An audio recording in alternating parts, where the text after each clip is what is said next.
ouvrir une parenthèse, mes frères et sœurs, sur le dépouillement. Comment on doit se dépouiller? Comme le rein animal. Après question, mes frères et sœurs, un frère a partagé, il y a quelques semaines, un des bergers de notre église de maison, ici, a enseigné, et il a parlé d'une vidéo où, un documentaire, une vidéo où un crabe, la muette d'un crabe, un crabe se débarrasse de la vieille carapace pour revêtir une nouvelle carapace. Ça m'a fait réfléchir, cette image-là m'a fait réfléchir au point où j'ai fait des recherches. On ne nous a pas dit où il a vu sa vidéo, où il ne nous a pas envoyé le lien. J'ai fait des recherches. Ce que j'ai trouvé m'a surpris. Comment même le règne animal, même la créature nous enseigne la parole de Dieu. La créature elle-même nous enseigne la parole de Dieu. Nous devons nous dépouiller et on va voir l'exemple des animaux qui se dépouillent de leur vieille nature pour revêtir un nouveau corps.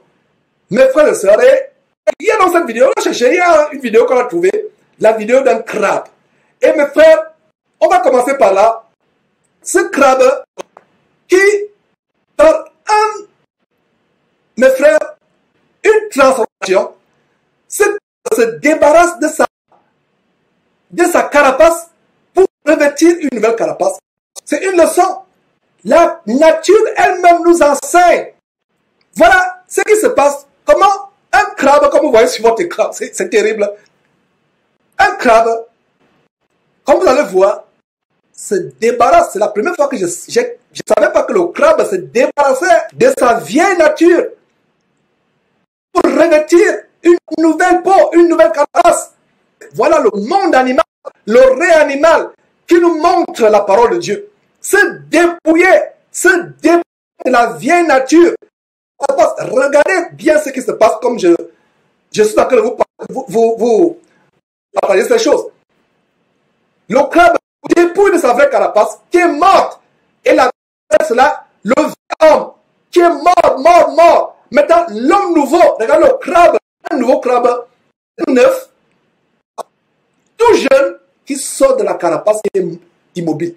Voilà, mes frères et sœurs, ce qui se passe. Voilà sur votre écran, mes frères et sœurs, comment la nature nous enseigne la parole de Dieu. Il y a des chrétiens qui sont chrétiens parce qu'ils se baladent avec une Bible dimanche dans leur soi-disant église, qui ne sont que les concentrants de concentration. Même façon de penser, même façon d'agir, même façon de s'habiller, même plaider.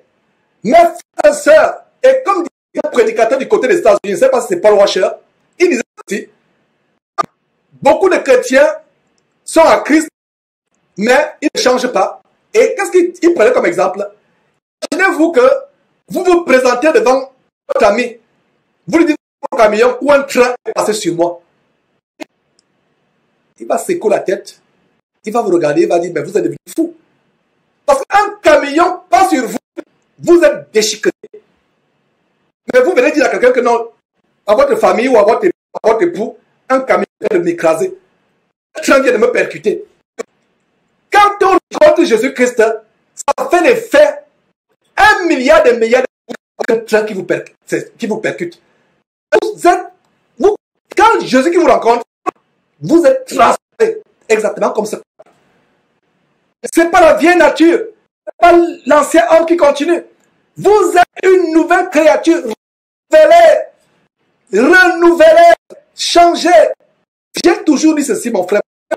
Si tu deviens chrétien, ton conjoint qui n'était pas chrétien, ton mari ou ta femme n'est pas choqué, tes collègues de travail ne sont pas choqués, ton entourage n'est pas choqué, il y a un problème. Il y a un problème. On vient de réfléchir, on vient de parler. Tu étais peut-être un homme violent comme l'apôtre Paul. Tu étais un homme ivrogne, saoulé. Tu étais une femme peut-être bordel comme on dit en Afrique ou prostituée. Tu étais un homosexuel. Tu t'habillais comme une femme. Tu t'habillais comme un homme si toi tu es une femme. Tu faisais de mauvaises choses. Tu passais la nuit dans les bois de nuit. Quand Christ vient en toi, c'est nouveau.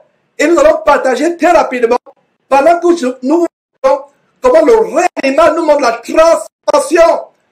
Mes frères et sœurs, Ayons tracé. Ce que c'est votre écran, c'est Romains chapitre 12, verset quoi? Ne vous conformez pas sur le présent, mais soyez transformés. Et voilà le processus de transformation qu'on va voir.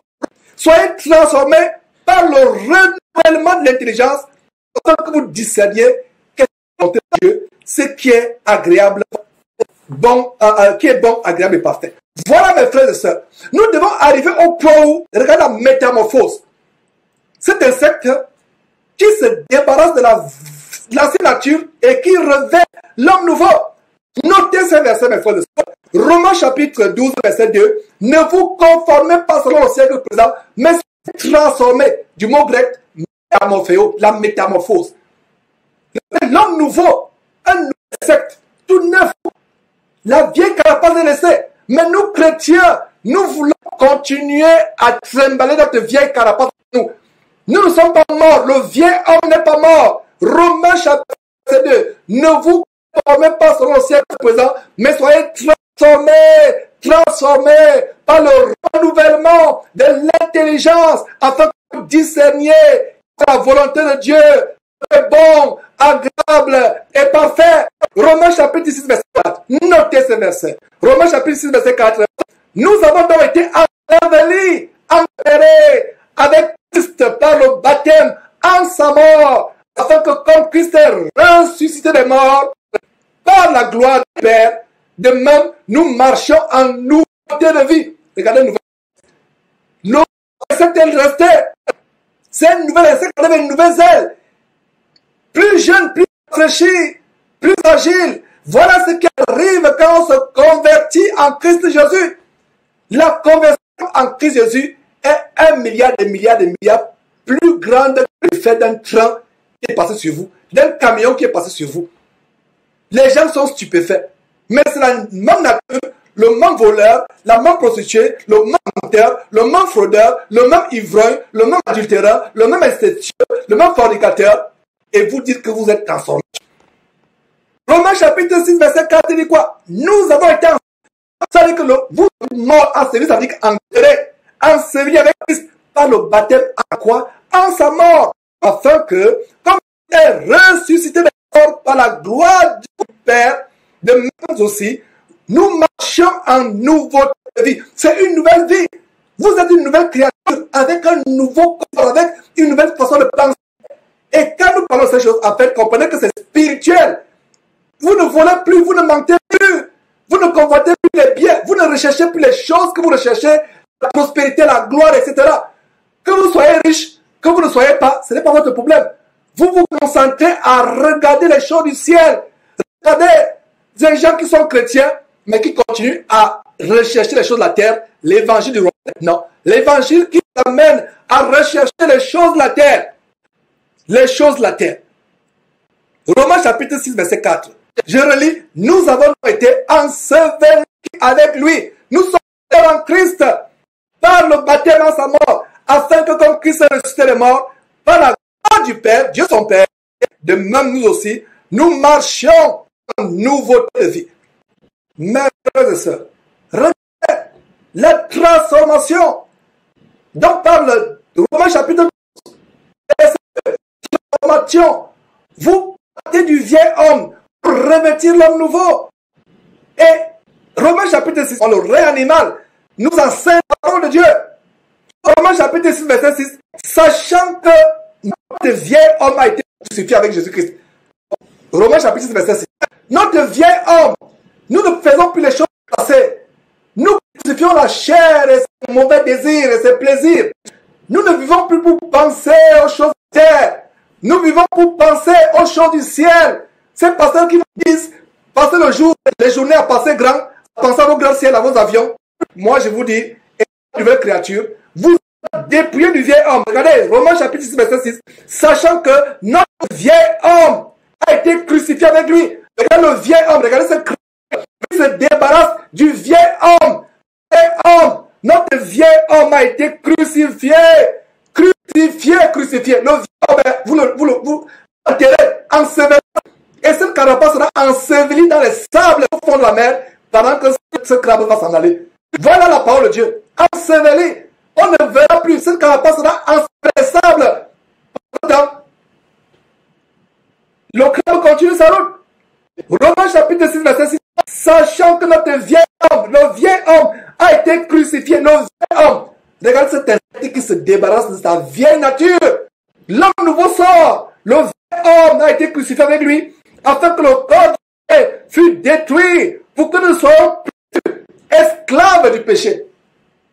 Mon frère, ma soeur, cet esclave de la masturbation avec les de tes soi-disant amis sur Facebook. C'est de se masturber. Tu n'es plus esclave du péché en te masturbant, en allant faire la pornographie, en suivant la pornographie. C'est l'esclave du péché. Suis l'exemple de cet insecte. Et ça me rappelle l'émission sur Jonas.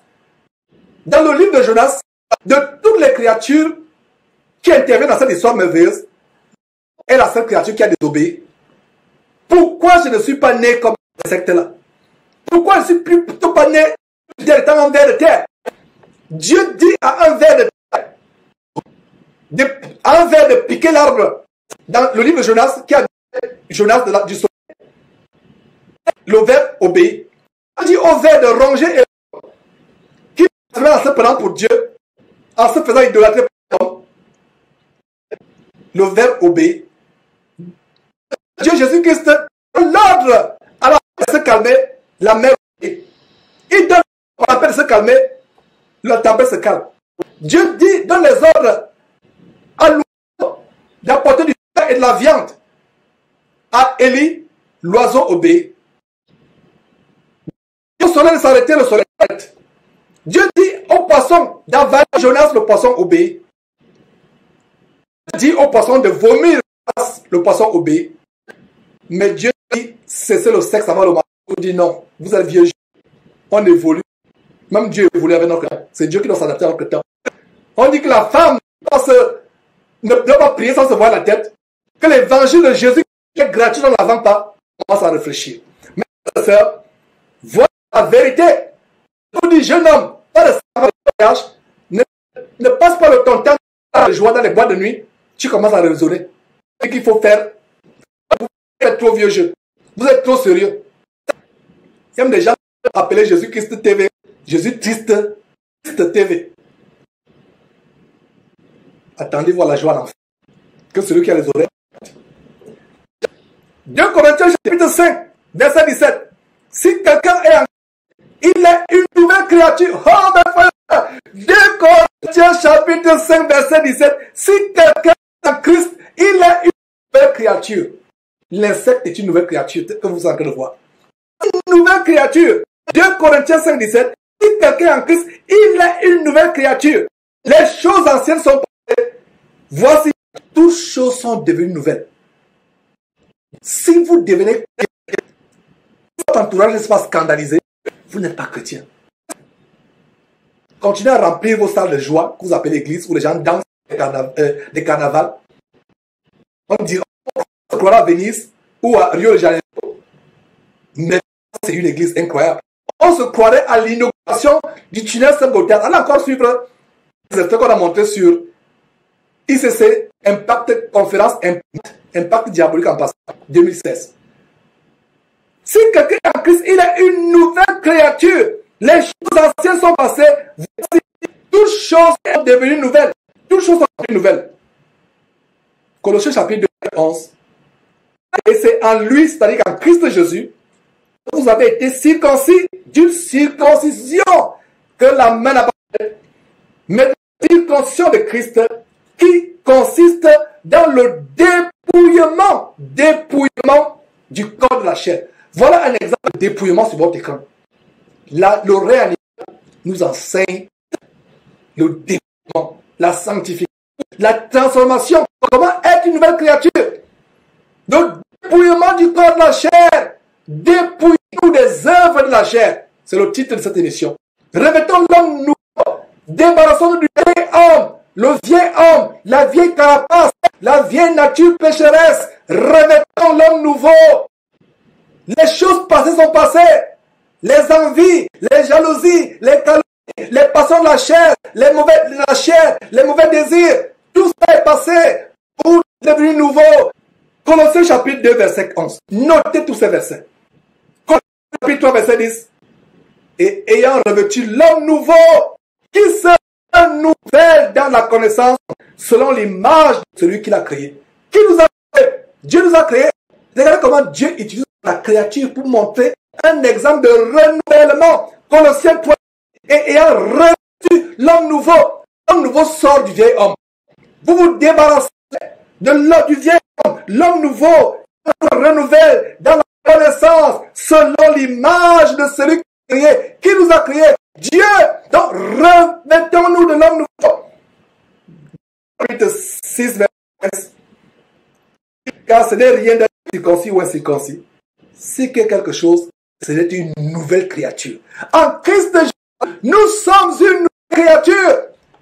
Nous sommes une nouvelle créature en Christ Jésus. Voilà l'évangile que les gens ne veulent pas entendre.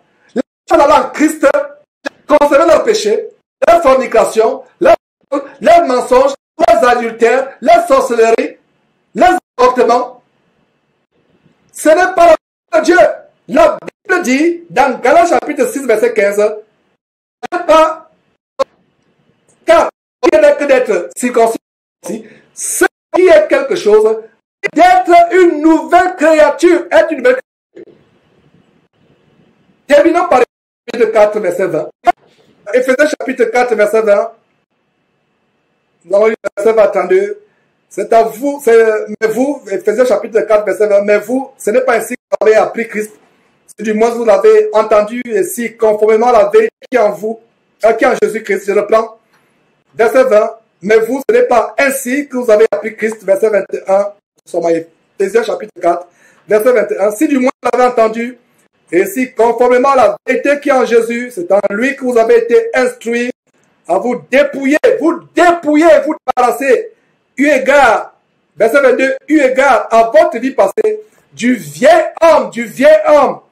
Comme vous voyez, c'est un secte passé de la vieille nature, du vieil homme qui se corrompt par les conquises trompeuses à être renouvelé dans l'esprit de votre intelligence et à revêtir l'homme nouveau, créé selon Dieu dans une justice et une sainteté que produit la vérité. Nous sommes là au verset 24.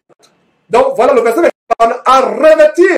Donc c'est un secte qui parle du vieil homme entre guillemets, de la carapace, de la vieille forme animale, se révèle l'homme nouveau. Voilà, nous devons revêtir l'homme nouveau, créé selon Dieu dans une justice et une sainteté que produit la vérité. Donc, quand un faux pasteur comme Mamadou Kalambiri se moque de la sanctification, dans une vidéo, il dit la sanctification, rechercher la sanctification sans laquelle personne ne verra le Seigneur, soit qu'elle reprend ses mots.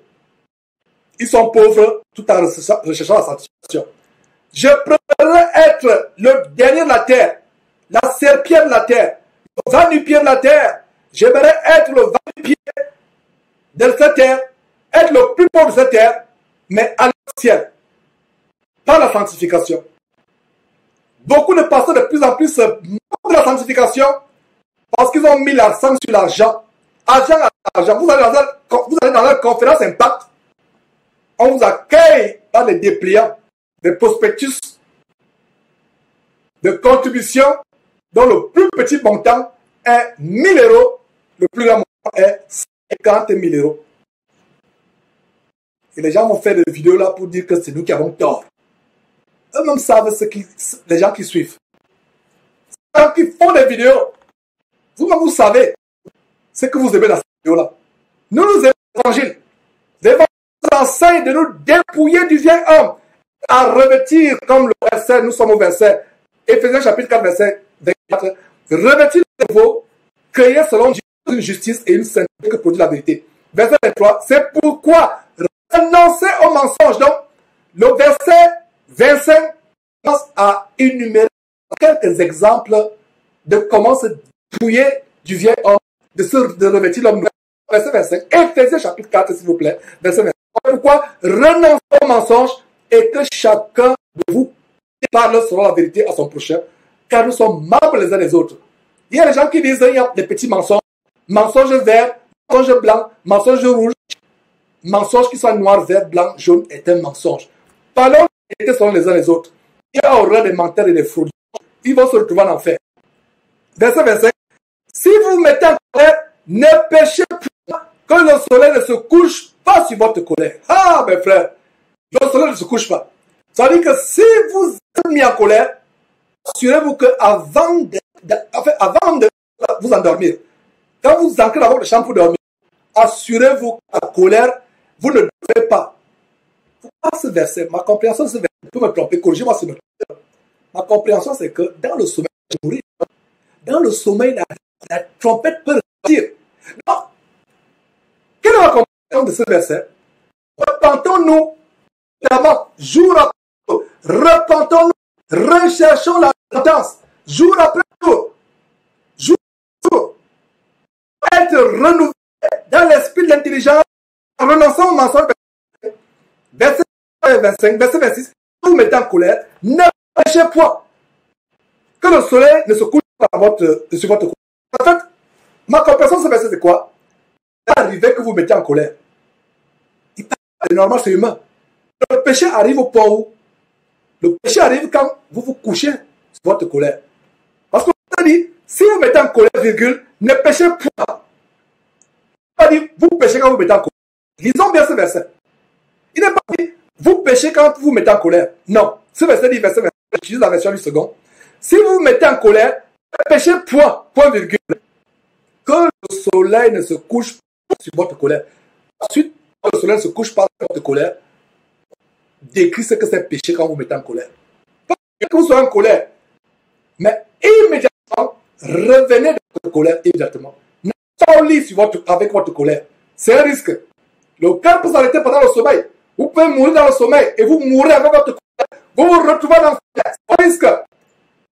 La trompette peut sonner pendant que vous êtes en colère. Aussitôt qu'on se met en colère, aussitôt on doit sortir de sa colère. J'espère que par la vertu du Saint-Esprit, j'explique le verset. Verset 7, et ne donnez pas accès au diable, et ça continue. Se mettre en colère donne accès au diable. Vous voilà, vous êtes tourmenté par toutes sortes de mauvaises pensées. Les pensées de merde, les pensées de crime, les pensées de vengeance, les pensées. Vous avez toutes sortes de pensées parce que vous êtes mis en colère. Donc le verset 27 nous montre comment la colère peut nous amener à ouvrir la porte. Accès signifie la porte. Ne donnez pas accès au diable, ça veut dire que n'ouvrez pas la porte au diable. Et un des moyens par lesquels nous ouvrons la porte au diable ou donnons l'accès au diable, c'est par la colère. Non, ça va d'autres péchés, mais ici, c'est la colère. Quand vous êtes en colère, vous avez ouvert votre porte et vous avez dit, le diable vient, tu peux entrer, et il va entrer. La nuit où vous avez dormi votre colère, c'est la nuit où vous avez tous les cauchemars du monde. J'ai expérimenté ça par le passé. Vous allez supporter la colère dans le cœur. C'est là où vous avez tous sortes de cauchemars. Vous vous retrouvez bagarre avec les créatures monstrueuses dans le rêve. Vous voyez des choses noires toute la nuit. C'est la colère. La Bible dit, si tu pêches, tu te mets en colère, tu n'as pas péché. Mais tu pêches quand tu laisses subsister la colère au point d'aller dormir, te coucher avec cette colère. Et verset 27, tu donnes accès au diable. Le verset 28, l'un des caractères d'un chrétien qui continue à garder le vieil en lui, verset 28, que celui qui dérobait ne dérobe plus, mais plutôt qu'il travaille en faisant de ses mains ce qui est bien pour avoir de quoi donner à celui qui est dans le besoin. Voler, dérober, c'est il y a plusieurs manières de dérober le vol. Même dans les entreprises dans lesquelles on travaillait, celui qui travaillait, les gens continuent à voler ce qui ne leur appartient pas. Voler sur les heures de travail, voler le nombre d'heures que vous faites payer alors que vous avez travaillé, vous allez reporter, vous avez travaillé 40 heures, les 5 heures d'en gros, c'est le vol. Abuser des options d'entreprise. Si vous ne pouvez pas faire une photocopie devant votre supérieur hiérarchique, ne le faites pas. Il n'est pas là. Si vous ne pouvez pas faire une copie de 2 pages à titre personnel devant votre collègue, ou votre patron, surtout votre vous attendez qu'il ne soit pas là, c'est un vol. Mais si vous faites 2 copies personnelles de votre patron, C'est acceptable, l'entreprise qui tolère cela. Mais vous, voilà, vous avez un livre, soit votre pasteur, qui a écrit, il n'y a plus de stock. Voilà, vous voilà maintenant, à pause de midi ou le soir, tout le monde, vous restez, photocopier 400 pages. 2 rangs de papier, l'encre, le courant de l'entreprise vole. C'est le Il y a une entreprise dans laquelle je travaille. Il y a 2 fois, j'allais demander à ma ou à mon superviseur, est-ce que vous trouvez d'inconvénients, d'urgence? Voilà, il y a un qui va envoyer rapidement à titre ou familial. Est-ce que vous avez un inconvénient? Non, allez-y. Là, c'est bon. Mais il y a aussi avant, je vous enseigne, j'ai abusé des compagnies. Mes frères et sœurs, j'ai abusé. C'est quoi? C'est le vol. Je l'ai fait. Je ne suis pas là pour dire que pour vous. Détendez-vous. Georges l'a fait. Et je m'en suis repenti. C'est pas. Il y a plusieurs sortes de vols. Il y a la Bible qui dit voler son père. Celui qui vole son père et sa mère et qui dit c'est pas un péché. Et le commandement du destructeur. Il y a des gens qui disent c'est mon père. Comme je témoignais, j'aimais tellement bien m'habiller en costume, cravate, etc. Et comme mon père était un gars, comme on disait dans le monde, à son insu, je vole la clé, j'ouvre le placard, je reste pour aller jouer les beaux et les charbons dans les boîtes de nuit, draguer toutes les filles. Et voilà, ça termine par la prostitution. Je volais. Prendre l'argent, ouvrir le portefeuille de votre père, votre mère, prendre l'argent à son insu. Le vol. Alors le vol est caractéristique de la vie. Il y a tellement des exemples. Et d'ailleurs, il y a des enseignements et des enseignements sur Jésus-Christ TV. Notre chaîne qui vous montre des exemples du vieil homme. L'ivrognerie. Vous droguiez avant d'être chrétien. La cigarette ou la marijuana. Étant chrétien, vous continuez à fumer. Il n'y a pas eu de changement. Vous continuez à vous saouler la gueule. Comme on dit dans le monde. C'est toujours le vieil homme qui est là. Quand on est en Christ, on est une nouvelle créature. Le verset 28 dit donc, et le verset 28, que celui qui dérobait ne dérobe plus, mais plutôt qu'il travaille en faisant de ses mains ce qui est bien pour avoir de quoi donner à celui qui est dans le besoin. Verset 29, qu'il ne sorte de votre bouche aucune parole mauvaise, s'il y a lieu, quelques bonnes paroles qui servent à l'édification et communiquent grâce à ceux qui l'entendent. Voilà, mes frères, un exemple de comment revêtir l'homme nouveau, se débarrasser de la nouvelle. Il y a des chrétiens qui deviennent chrétiens, mais les plaisanteries et les blagues. Or, la parole de Dieu interdit les plaisanteries et les blagues. On dit, oh, c'était pour blaguer. Vous n'avez pas à blaguer. Les plaisanteries, les obscénités sortent de la bouche. La Bible dit que nous devons avoir un langage qui sort, enfin, une bouche qui sort les paroles salées. Et le verset 30 parle d'attrister le Saint-Esprit. N'attristez pas le Saint-Esprit de Dieu, par lequel vous avez été scellés par le jour de la rédemption. Verset 31, que toute amertume, toute animosité, toute colère, toute clameur, toute malheur et toute espèce de méchanceté disparaissent du milieu de vous. Verset 22, soyez bons les uns les autres, compatissants, vous pardonnant réciproquement, comme Dieu vous a pardonné en Christ. Donc, mes frères, voilà quelques détails. On repart sans question sur notre page pour terminer cet enseignement. Voilà, donc je pense que c'était vraiment le cœur, la charte, la moelle de cet enseignement d'aujourd'hui. Nous allons continuer, mes frères, avec cette écriture.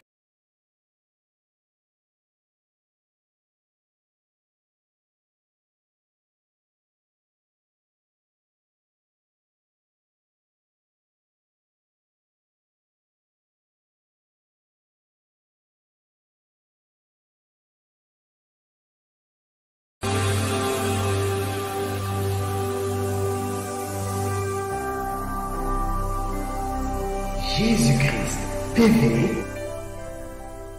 vous connaîtrez la vérité et la vérité vous affranchira.